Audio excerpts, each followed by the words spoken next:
Assalamualaikum warahmatullahi wabarakatuh, pemirsa sekalian yang berbahagia, para pekebun kelapa sawit.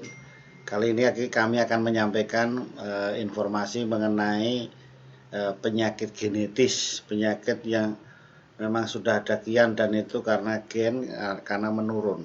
Ya, jadi bukan karena faktor biotis patogen seperti jamur, bakteri, virus dan sebagainya. Tetapi ini karena kelainan. Ya, jadi yang pertama adalah ini sudah sejak kecil sudah di bibitan pun sudah nampak. Jadi namanya penyakit Crohn disease atau penyakit tajuk. Ya berarti tajuknya pada tidak normal, pada patah-patah. Kemudian ini sebenarnya bisa sembuh dan tidak.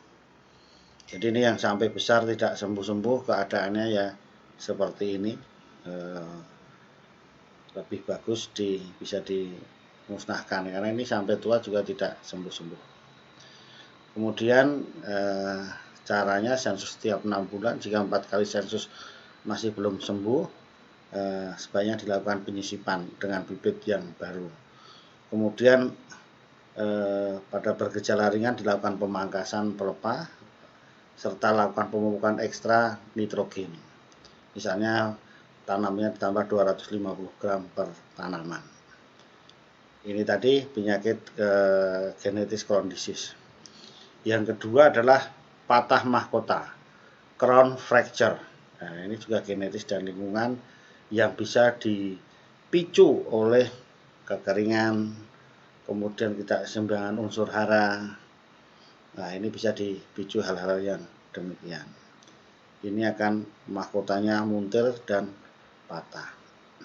Selanjutnya itu tadi yang sudah kita sampaikan, dan kalau diisolasi itu akan ada jamur sekunder atau bakteri sekunder, Fusarium spesies, Aspergillus spesies, dan Erwinia spesies.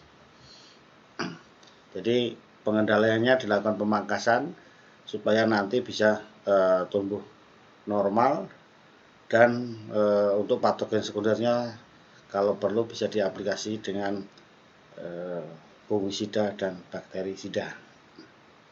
Ini yang bisa dipakai, bisa digunakan, sudah bisa berbahan aktif mancozeb, streptomycin dan sebagainya. Ini yang bisa dilakukan, dan dilakukan pemupukan ekstra N dan ekstra boron. Nah, ini untuk mengatasi penyakit Crohn fracture tadi. Selanjutnya patah pelepah.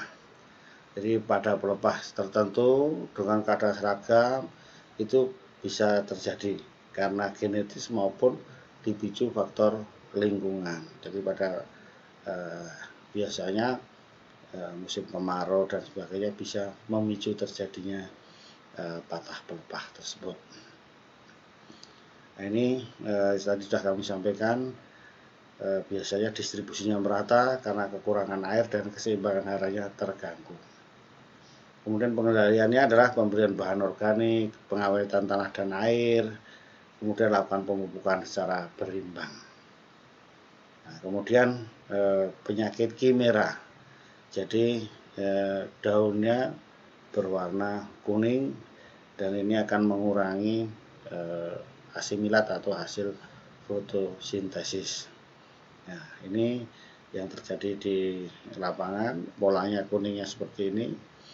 Nah, ini masih bisa dipertahankan karena berkurangnya sedikit, dan ini tidak menular ya. Nah, ini gambar yang lain keadaan dari penyakit kimera.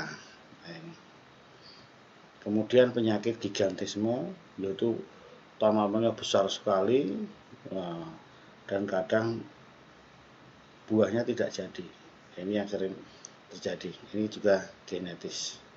Kemudian palma steril, steril tadi. Kalau ini tanamannya kerdil, daunnya melungker-melungker, pucat, klorosis, nah ini. Nah, dan yang nampak seperti semak, dan ini berbeda dengan tanaman sekelilingnya. Jadi ini genetis.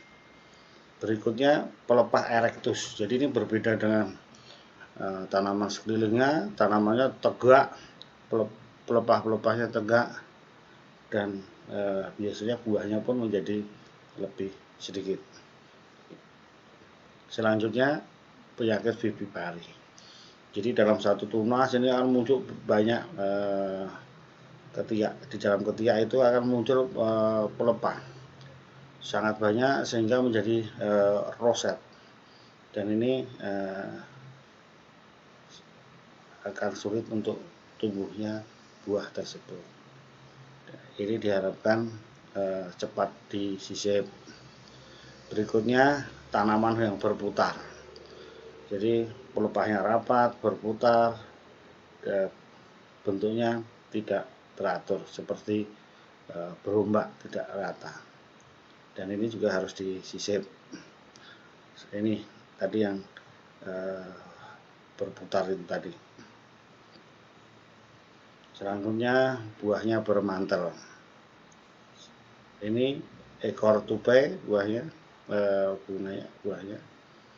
tidak normal, jadi tidak seperti tandan biasa.